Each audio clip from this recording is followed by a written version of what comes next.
You've heard me say that you never turn your back on family. And I want to thank you all for never turning your back on me. All this fuss over you.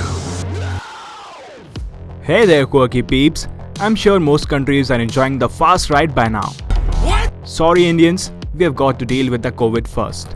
Man, you really gotta check that emotion. Your voice just went from Shaggy to Scooby-Doo. This is not what we... Anyway, director Justin Lin made his welcome return to the Fast and Furious franchise. Good to be riding with you again, man. And it is needless to say that he has done a remarkable job in extending the story arc of the Fast Saga yet again. Once again, he has raised the bar of high-octane action sequences. And this time around, the franchise finally went to space. My ass is in fuego! Fast and the Furious 6 had cars jumping out of a massive plane. Furious 7 had cars fighting killer drones, falling off of skies, buildings, and multi-story parking lots. The fate of the Furious took things underwater by involving a gigantic submarine, and Hobbs and Shaw added a superhuman twist to this franchise. So we were all wondering when the franchise would go to space. Well, F9 has achieved that as we saw a car fly high into the sky. I don't wanna die! And now everyone is left asking how the franchise could surprise us from here on out. We have got at least 4 more movies coming after Fast 9. And since the bar of the crazy action set pieces has already been raised too high, the upcoming Fast and the Furious movies could find it really tough to take things to the next level. That's your mistake. But the creators of this franchise have always done that, and we expect at least 3 of the 4 upcoming films to continue the good work. Before we look at the all upcoming projects, it would be nice if you guys would hit the subscribe button and do press the notification bell so you don't miss out on our future videos.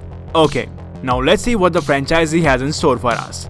First up we have Hobbs and Shaw 2. I got him. No, I got him. I got him. Dwayne Johnson and Jason Statham's spin-off turned out to be a major success at the box office. No way. This guy's a real ass.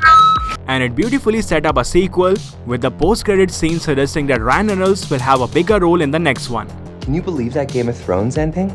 I didn't see it. You watched the shit out of it, you dirty little liar. What's the problem? You said there was a problem. Part 2 will once again pit Hobbs and Shaw against the advanced evil organization called Eteon. The first film hinted that Dwayne Johnson's Luke Hobbs could have a personal connection with Eteon's leader. He could actually turn out to be Hobbs' father. So it will be interesting to explore that possibility. We're not family. Reynolds, Statham, and Johnson film multiple films every year. You're absolutely right.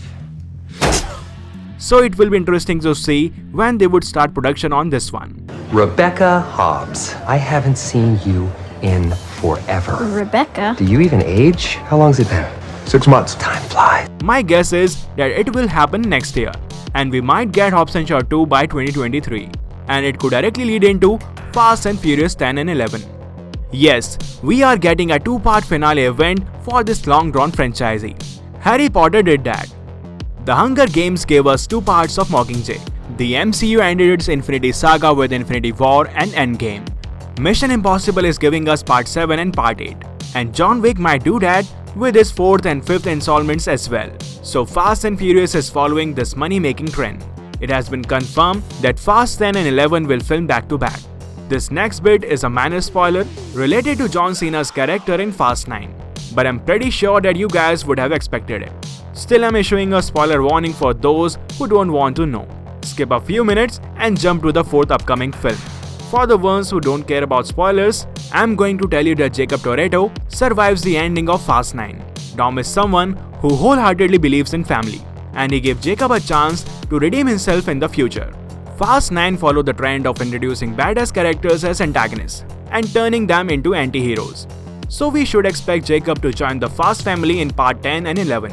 Fast 10 could end on a cliffhanger, and every major Fast and Furious character might team up in the final film. Dwayne Johnson stated that Hobbs and Dom are not done yet. Hobbs, Shaw, and even Reynolds' character could unite with Team Dom, Jacob, and whoever gets added in the 10th movie. So we should totally expect CJ Brian O'Connor to return. I'm expecting these films to arrive in 2024 and 2025, if not earlier. Now next up, we have a female-led Fast and Furious spin-off. So far, this is a spin-off that only falls in the rumored category. An official announcement hasn't been made for it, but Vin Diesel confirmed that a script was being written for all the strong female characters of the Fast Saga. It could include characters like Ramsey, Hetty, Magdalene, Madame M, and Cypher. It may not get a massive budget as the other 3 upcoming films, but we should expect it to be equally action-packed. Well, that was new. Okay, that's all. Which of these upcoming Fast and the Furious movies are you most excited about? Would you like to see a spin-off based on John Cena's character after these films? Let us know your thoughts in the comment section. Hit the like button if you enjoyed the video. And don't forget to check out some more fun videos on our channel. Thank you, and I'll see you in the next one.